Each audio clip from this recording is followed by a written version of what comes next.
behind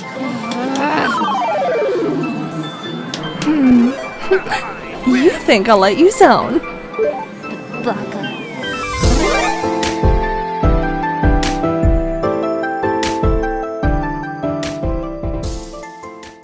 Once upon a time, back when Lou Ferrigno's Incredible Hulk was the big thing on TV, the rage you might say, Marvel Comics was starting to sweat because there was a chance that a competitor to the show was going to eventually introduce a female counterpart to the main character.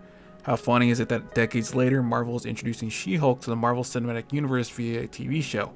She-Hulk Attorney at Law will be coming out this August with 9 episodes.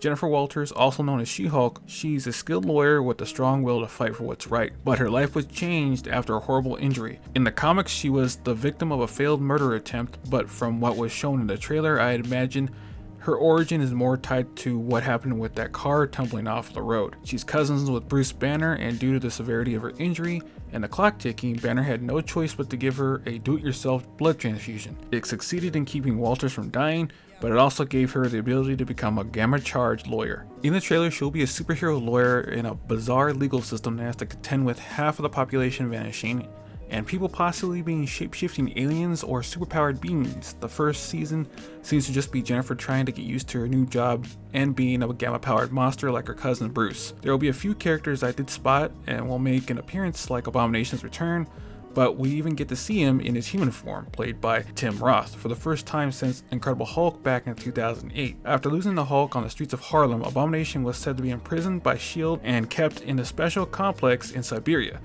Then he returned in Shang-Chi and the Legend of the Ten Rings, as from the trailer it seems Jennifer will be taking his case. I wonder how the court case will go. Another is Jamila Jamil as Tatiana, a character introduced in the original Secret Wars. Mary McFerrin was a victim of bullying who ended up crossing paths with Dr. Doom. Doom needed soldiers in his war against the superheroes, and McFerrin agreed to be his pawn in return for power. She became the mighty Tatiana, and it wasn't long before she was one of She-Hulk's go-to opponents. I did see her briefly at the end of the trailer where they were going to have a fight in the courtroom, so that should be fun. Last was Eugene Palito, otherwise known as the Fabulous Frogman, was introduced in Marvel Team-Up issue 121 in 1982.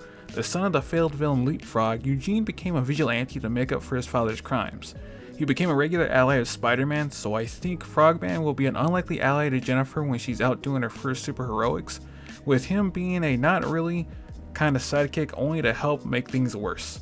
One thing I hope for the show is that they dive into why Jen doesn't really want to be a superhero, let alone a famous lawyer that everyone knows. It kind of sounds like she just wants to be one of those lawyers that coasts and just gets a paycheck and, lives her life. In the comments below, what are you excited for about She-Hulk Attorney at Law?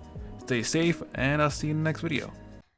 Hey, glad you can make it, but if you could be so kind as to leave a comment and maybe subscribe so we can keep the lights on. Thanks.